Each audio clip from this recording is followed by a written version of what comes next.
Bonjour à tous et bienvenue dans cette nouvelle vidéo. Je suis Samuel Anawazar du blog lesjeuxdesam.fr. Nous sommes en 2030, la guerre fait rage dans le monde. 6 gros blocs s'affrontent. La Russie, la Chine, le Brésil, l'Inde, l'Europe et les États-Unis. Mais qui dirige ces pays? Est-ce que ce sont les gouvernements à la tête de ces États? Non, ce sont de riches investisseurs cachés en Suisse, qui ne sont là que pour gagner de l'argent. Aujourd'hui, ils sont 4. Alice, Emeric, Mathieu et moi-même. Pour vous, nous avons testé le jeu de McGeertz, Impérial 2030. L'objectif, c'est de s'enrichir. On doit investir donc dans différents pays. Le but du jeu, c'est de gagner de l'argent. Il faut faire de l'argent sur le dos des pays. Il y a plusieurs pays dans le monde. À certains moments, on dirige ces pays. On va investir dans différents pays. S'il ne nous appartient pas, on va essayer de l'empêcher de se développer. Donc on déclenche des guerres, on conquiert des pays. Si par exemple un pays nous bloque, on pourra l'acheter si on a assez d'argent. Le plus important, c'est aussi de s'enrichir. Le but, c'est de piller l'argent de ces pays. Pour nous, il faut essayer de gérer au maximum l'expansion d'un pays pour pouvoir espérer gagner de l'argent et s'en mettre plein les poches. Impérial 2030 est un jeu qui se joue de 2 à 6 joueurs à partir de 10 ans. Les parties durent environ 2 heures et plus. Dans Impérial 2030, les joueurs sont de riches investisseurs qui se cachent en Suisse. Ils achètent les actions des plus gros pays du monde afin de les diriger. Chaque pays comporte des actions numérotées de 1 à 9. Celui qui possède la plus grosse action dirige le pays. Les actions valent de 2 millions à 30 millions et rapportent de 1 million à 9 millions. Pour effectuer les actions d'un pays, le joueur utilise la roue.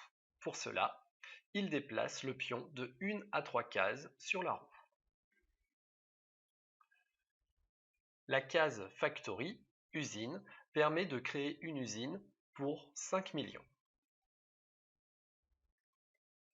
La case Import permet d'acheter des unités pour 1 million chacune. La case Production permet de produire une unité par usine. La case Manœuvre permet de déplacer les unités.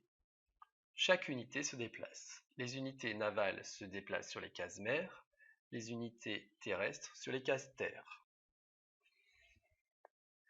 La case Investisseur permet tout d'abord au joueur qui a la carte Investisseur de toucher 2 millions et d'investir dans une action d'un pays. Cette action est réalisée dès qu'un joueur franchit la ligne rouge, même s'il ne s'arrête pas sur la case Investisseur. Si un joueur s'arrête sur la case Investisseur, le pays verse également les dividendes à tous les joueurs possédant des actions de ce pays. La case Taxation permet de récolter des revenus. On compte tout d'abord les points. Pour chaque usine construite, on compte 3 points. Pour chaque pays conquis, on compte 1 point. En additionnant le total de points, mettons ici 11 points, le pays va toucher de la banque 11 millions, verser l'entretien de l'armée, c'est-à-dire 1 million par unité, donner un bonus aux dirigeants du pays ici de 2 millions, et avancer le pion du pays sur l'échelle de puissance de 4 points. L'échelle de puissance se trouve tout en haut du plateau de jeu. Dans notre cas présent, le joueur détenant l'Europe va sur la case taxation. Il compte donc les usines des pays, l'Europe en possède 3, et les pays conquis, il y en a 9. Donc 3 x 3, 9 et 9, 18. Il avance son pion, le pays touche 18 millions de la part de la banque.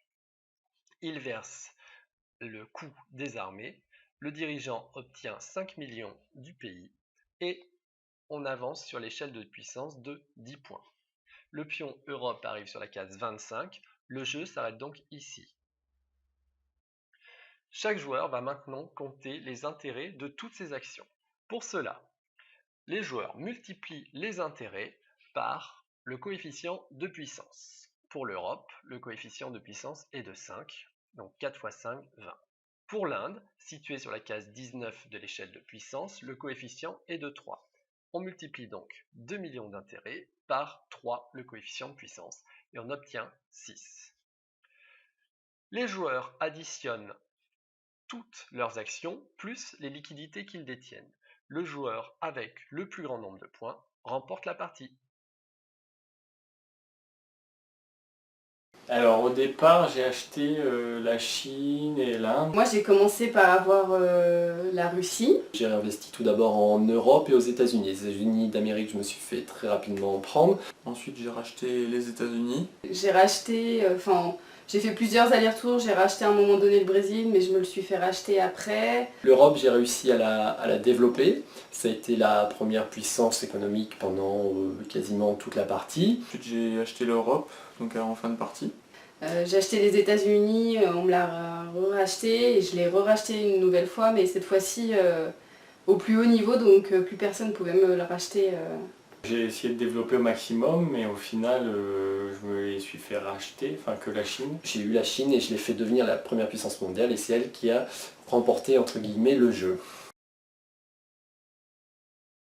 Moi, ce qui m'a beaucoup plu, c'est l'aspect financier. Moi, j'aime bien les jeux comme ça, où on a un budget, on essaye de gérer l'argent, on peut gagner de l'argent, il faut qu'on fasse des tâches, on peut en perdre, on peut en gagner. Voilà, c'est suivant comment nous on gère le budget du pays et aussi notre budget, quoi.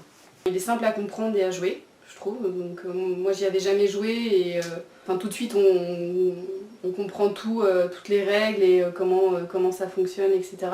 J'aime bien le thème, donc sur les pays, sur l'argent.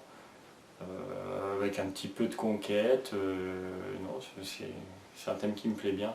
La carte investissement en fait qui passe de joueur en joueur et qui permet finalement sans que ce soit son tour d'investir dans des actions de pays et du coup de pouvoir modifier un petit peu l'équilibre on va dire entre les joueurs en se rachetant des pays les uns les autres. C'est vraiment ce côté où on est actionnaire, où on n'est pas forcément militaire, mais on regarde les autres se développer et on profite qu'ils développent le pays pour s'enrichir grâce à eux. Ça, j'aime beaucoup ce côté. Le thème, ouais, c'est pas forcément quelque chose qui m'attrait. Je trouve qu'il y a quand même des longueurs un petit peu dans le jeu. Bon, ça reste intéressant de regarder les autres joueurs jouer, mais les tours peuvent être longs. C'est le fait qu'à chaque fois qu'on joue, on peut faire qu'une seule action. On peut jouer. On peut faire qu'une seule action. Donc soit taxer, soit s'équiper, soit se déplacer. On peut pas mixer plusieurs actions à la fois. En attendant les autres jouer, c'est assez long. C'est pas dérangeant, mais bon, c'est le petit point négatif.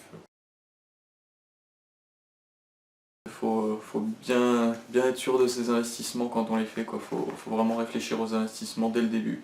C'est pas mal d'avoir un investissement moyen, on va dire, dans tous les pays, plutôt que d'avoir 2 ou 3 gros investissements dans 2 ou 3 pays et puis peu ou rien dans les autres. Ne pas surinvestir dans des pays. Si on veut reprendre la main d'un pays, on achète l'action du dessus, pas 3 actions derrière pour se ruiner, parce qu'après on ne rentabilise pas son action. Il ne faut pas s'attacher à un pays, parce qu'au final, au départ, on joue et on se dit « Ah, c'est mon pays », mais en fait, peu importe le pays qu'on possède, le but c'est de faire de la rentabilité. Là, c'était une belle partie. Bravo Sam. C'était une bonne partie, j'étais content de découvrir le jeu avec vous autres. Bravo à tous, c'était une belle partie. Bon, j'ai gagné, mais c'est grâce à vous. Merci. Comme vous le savez, je me suis lancé un défi fou. Tester les mécanismes de 52 jeux en un an afin de pouvoir réaliser mon propre jeu de société. Pour Impérial 2030, j'ai retenu un mécanisme, celui de la roue. Son utilisation est très simple et permet une compréhension très rapide des règles. Elle ne laisse aucune chance au hasard. Et les joueurs doivent l'utiliser de manière très réfléchie car un mauvais déplacement sur la roue et la victoire peut vous échapper.